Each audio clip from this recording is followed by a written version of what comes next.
Dallas Cowboys versus the San Francisco 49ers. So there's reasons to like each of these teams, and I absolutely can make a case for either of these teams to win.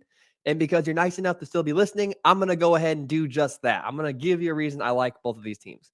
So for me, I'm going to start with the Dallas Cowboys. The Dallas Cowboys, for me, are a very interesting team because I don't actually know how good the Dallas Cowboys are, because they're the Cowboys and they're the same storyline typically every single season. We've seen the cycle where they beat up on average teams, they get really hyped. You get the idea. I have my reservations about the Cowboys, and there's things I don't like about the Cowboys. However, the Dallas Cowboys have a quality about them that makes me doubt everything that I dislike everything I dislike about the Cowboys. Every time I look at the Cowboys and I think this team has a weakness, it just seems not to matter. It's very strange. This season, most seasons, the Cowboys have made a living beating the daylights out of average teams. If you're okay to good enough to average, the Cowboys are just absolutely going to boat race you, okay? However, if you're an actual good team and you're strong, that isn't always the case. That's really how it should be. And that makes the Cowboys even more challenging for me, is because, like I said earlier, I really have a couple reasons, rather, I've said this in past shows, is I have a couple reasons that I don't like the Dallas Cowboys offense, but they just keep succeeding in spite of it, which is what good teams do. I don't like that they don't have a real wide receiver option outside of CeeDee Lamb. I don't like that they're starting 41-year-old Jason Peters at left tackle. I don't like that they're not giving Tony Pollard the lion's share of the carries. But despite all those things I don't like, it doesn't seem to matter.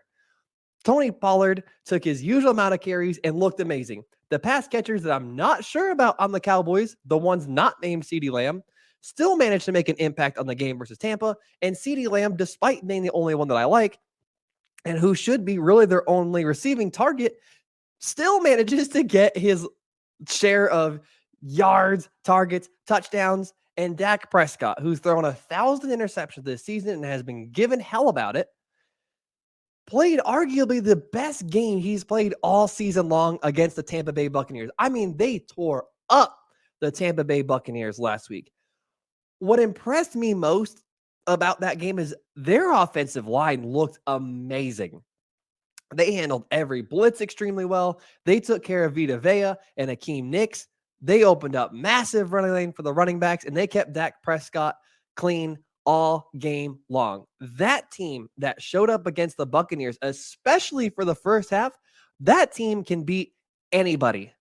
They played out of their minds, and they were unbelievable to say the least. If that team shows up on Sunday, especially that offensive line, the Cowboys, if they can keep Dak Prescott clean, which is obviously a big if, that's their path to winning a game. And if you're a Cowboys fan right now, you have to be extremely excited about your ability to win this game, because the Cowboys are also largely getting healthy at the right time. Outside of that Jaron Kearse injury against Tampa, they look like they have a lot of their dudes back. And it looked like that Micah Parsons injury towards the endish of the game, or the halftime of that game against Tampa, didn't appear to be anything significant. And more so, the Cowboys appear to be peaking right now. They're playing their best football right now. Outside of that stinker against the Commanders, they played extremely well against the Buccaneers. They played very well against Philadelphia, despite some mistakes.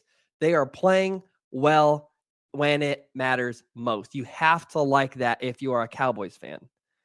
And despite all that hype I just gave you about the Cowboys, I still like the 49ers in this matchup. The Cowboys walked into Tampa Bay with a massive advantage, and I don't know how I didn't catch it last week when I was doing predictions. The Cowboys, during the regular season, had the 21st ranked run defense and the 8th ranked pass defense, and a group of pass rushers that delivered the 3rd most sacks in the NFL. Against a team like Tampa Bay, that had statistically at one point the worst rushing offense in NFL history, and then thereafter the 32nd ranked rushing offense the rest of the season, a heavy reliance on the pass, They set an NFL record for attempts and completions and a beat-up offensive line that took a step back this season anyway. It makes sense that the Cowboys would be able to take advantage of all of those Tampa Bay weaknesses. It just made sense that they would win that game like that. I just happened to miss it. It's going to be the opposite of that for the Cowboys against the 49ers. The Dallas Cowboys have once again the 21st ranked rushing defense in the NFL, going up against Christian McCaffrey and the 8th ranked rushing offense of the San Francisco 49ers.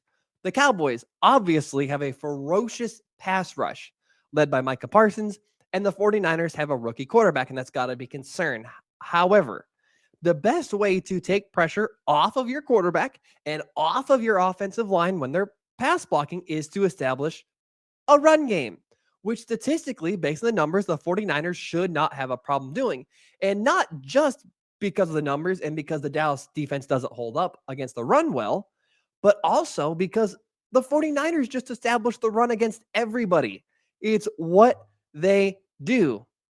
And they're playing against the 11th worst rushing defense in the NFL. That does not bode well for Dallas. And there's also something I've been hearing a lot about Brock Purdy, where people, Twitter, TikTok, whatever, will say, he hasn't played against the real defense yet.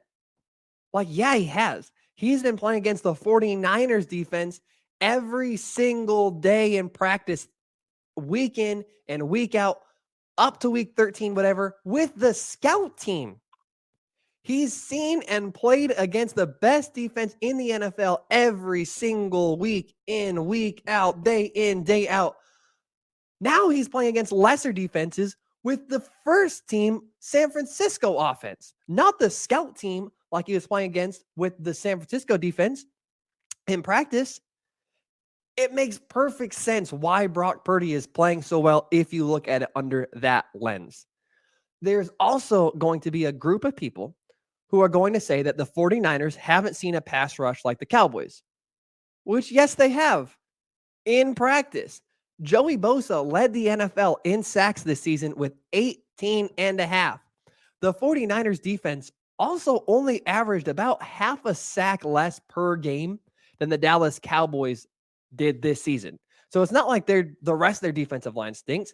And I'm prepared to argue that it won't even matter that the Cowboys have an amazing pass rush because the 49ers have an equally amazing offensive line. Thanks to David Lombardi for this. The 49ers offensive line has the 5th best pass block efficiency in the NFL.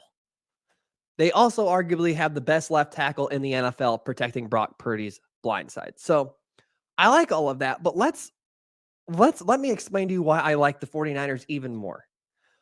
Let's just simplify the whole thing. Let's get down to the base level stats, not the advanced metrics today. Let's get down to the simple, basic numbers for Cowboys versus 49ers. Offense and defense, 49ers win both. The 49ers have the 5th ranked overall offense in the NFL. The Dallas Cowboys are ranked 11th. The 49ers had the number 1 ranked overall defense in the NFL. The Cowboys are ranked 13th. The Cowboys score 27.5 points per game. The 49ers score 26.5 points per game. You're like, okay, cool. There's a win for the Cowboys. But then people are like, 27.5 points per game, but they played Cooper Rush for 4 games. Okay, sure. Let's play that game. Since Brock Purdy took over, the 49ers are averaging 33.5 points per game, which is best in the NFL. 49ers allow 16.3 points per game. Cowboys allow 20.1 points per game. The 49ers are just the better team. They're the better team on paper, and they feel like the better team. They also feel like they have a head coaching advantage, and that makes a difference. Let's ask the Jaguars and Chargers all about it. I could keep going with reasons I feel like the 49ers are going to win this game, but I don't want to spend an hour just talking about this one game. So I'm taking the 49ers, probably bigger than most. I'm going to say 49ers win 31-21.